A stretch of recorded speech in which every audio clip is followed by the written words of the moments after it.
Well, less e-learning days are in the future for Hoosier students. State lawmakers passed a bill that will limit how many virtual student instructional days that districts can use. Under this new law, districts will be limited to 3 virtual days.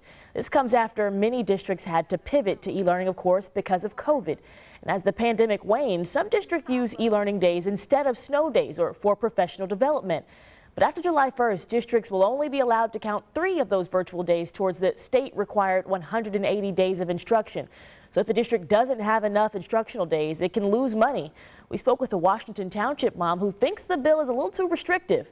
Carla Schmid says that her special needs son did better with a combination of e-learning days because he could tackle lessons at his own pace. This is kind of another classic example of like intent versus impact. I completely understand legislators, their intention, to maximize the learning day. But we know kids learn better in person than virtually. But I think the impact of this will be different for different districts who have different needs. We reached out to Central Indiana's 10 largest school districts about that new law.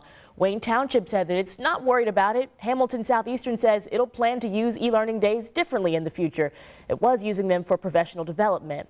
Well, now there are some exceptions. The law does allow for more virtual days in the case of extraordinary circumstances. The Department of Education is working on defining exactly what that means.